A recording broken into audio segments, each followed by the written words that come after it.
I did it. You did? Alright. Alright, Travis. This is the video requested.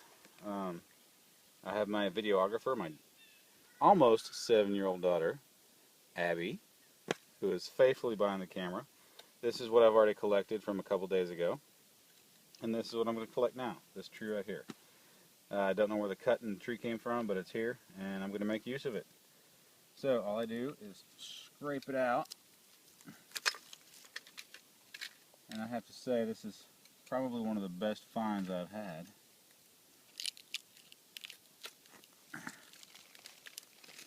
Oh wow, for sure.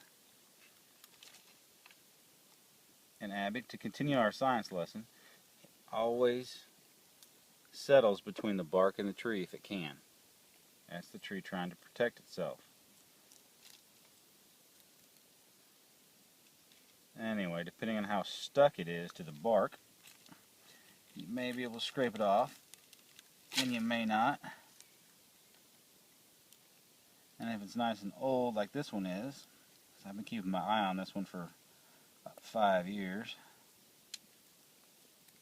you can break it off in chunks and leave the bark left over, which makes great fire starters. Acts kind of like a candle wick.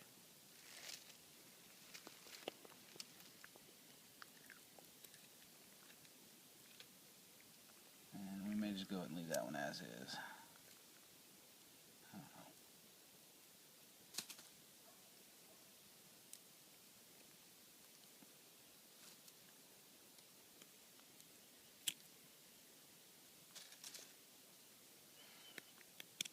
Anyway, kind of try to peel the bark off the back of the knob and break the chunks off, and we can render the bark out later. And when you pull the bark out, once the pine tar is melted, the bark will have been saturated with a melted tar and will take to a flame and burn for a really, really long time. So it's kind of a twofer process. You get the tar, but you also get an excellent wick for fire starter. And surprise me, with one chunk, we have filled my Altoids tin. Alright, girlie, you can go ahead and hit record on that or stop it. And How do you hit record? you hit the little red button again. Okay. Alright, to continue this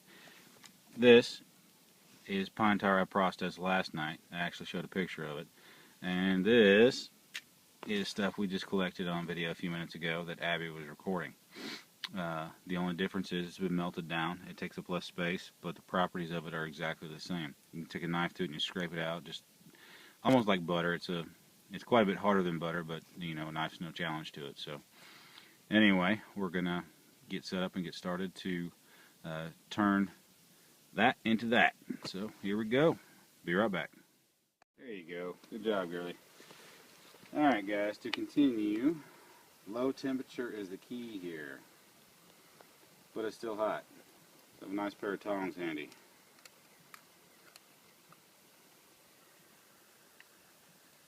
This has a fair amount of bark in it. So it's not going to take that long before it's going to require attention.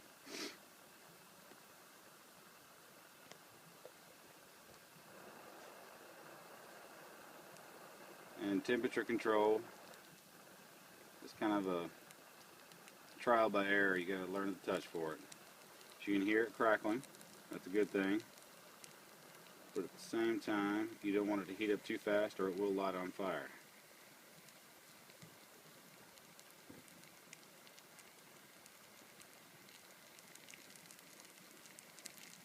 And as the process gets further along, you'll even have to raise it up as much as that high to keep things in control, because like I said, it is extremely flammable.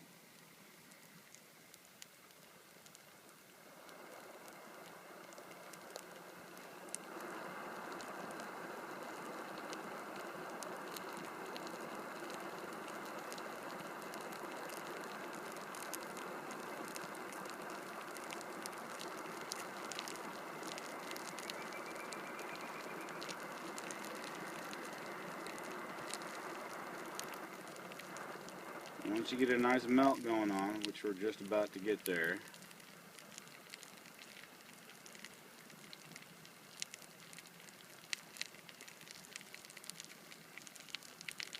you want to have a pre-sharpened stick like this.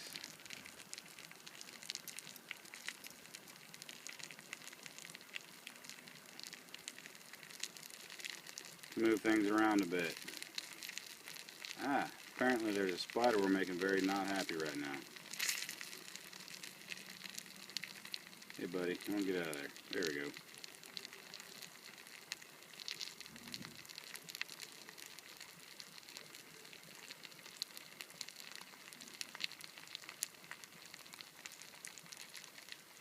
And I don't know what angle she's got the phone. We got a nice boil going on here.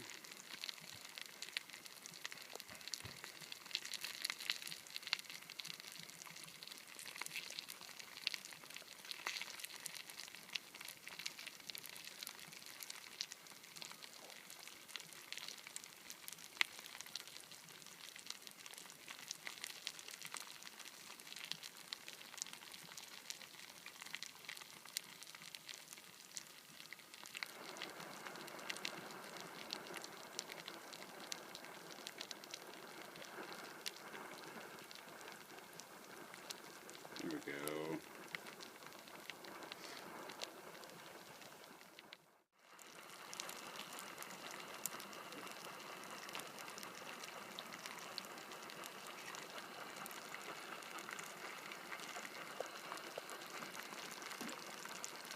And once the majority starts to be liquid,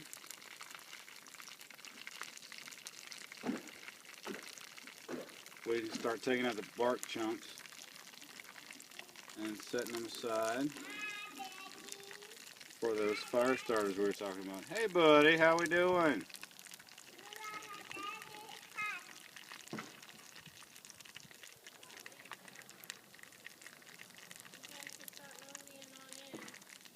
We'll be there in just a minute.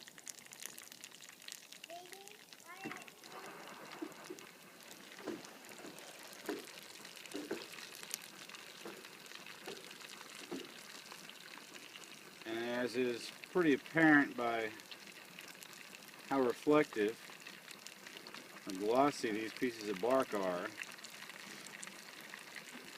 they're fairly saturated with the pine sap.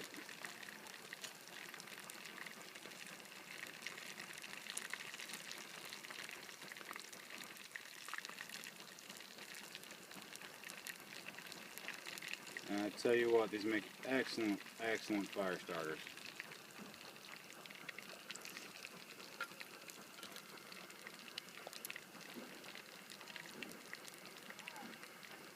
And honestly, I see no reason why not just to leave these in this, but I'm kind of a perfectionist, so I like to keep my projects separate. Yeah, buddy.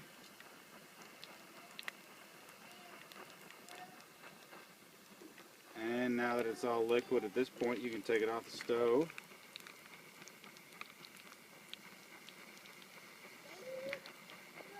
And continue to clean it out with the bark and tree debris.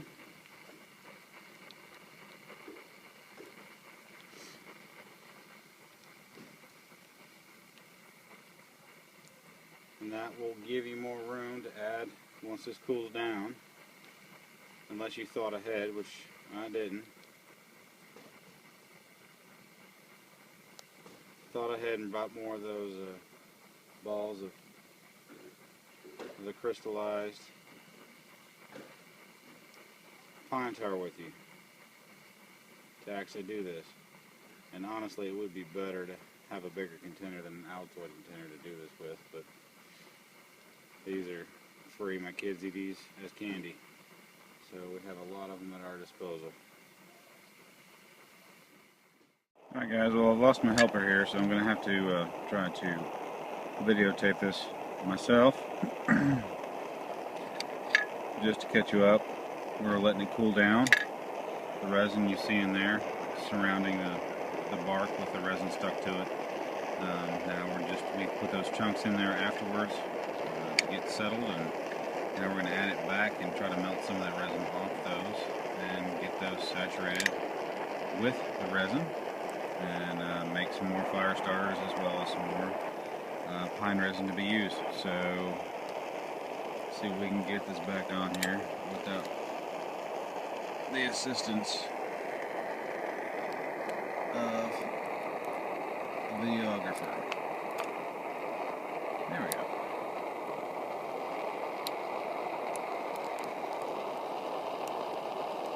And I apologize for the shaky video. I really need to get a tripod.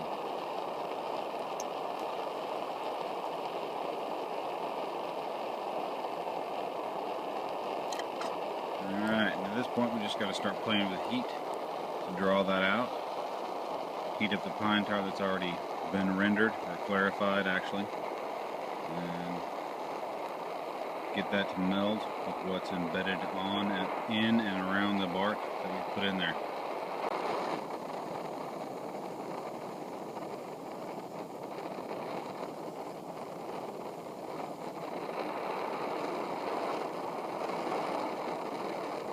This is kind of unorthodox. It usually takes two hands. It's not the easiest thing to do. However, that said, I only have so many hands. And if you're not too careful, it will boil over and catch everything on, in, and around you on fire. So, got to be gentle. And like I said before, there is a certain touch to getting this done. Knowing when to back off the heat and knowing when to heat it up. Pretty much the key, which I hope you can see what I'm seeing here.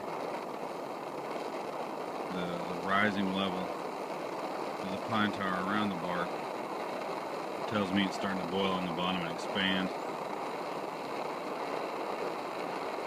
Which also means it's about time soon to back off the heat and probably raise this tin above the fire a little bit to keep the heat on it, but yet not keep so strong. And just kind of play with it. So I hope I can keep this in frame.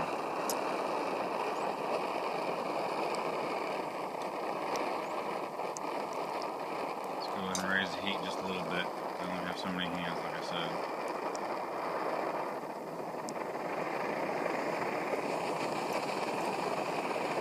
And if it flares up like that, just blow it out. And just play with the heat level.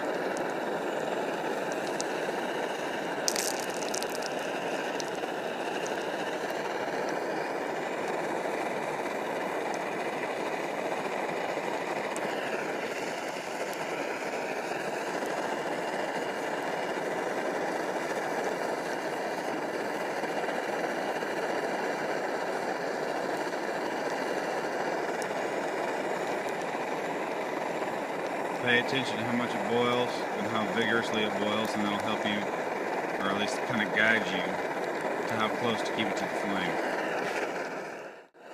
As you can see, the closer you get, the more chances are you of igniting it.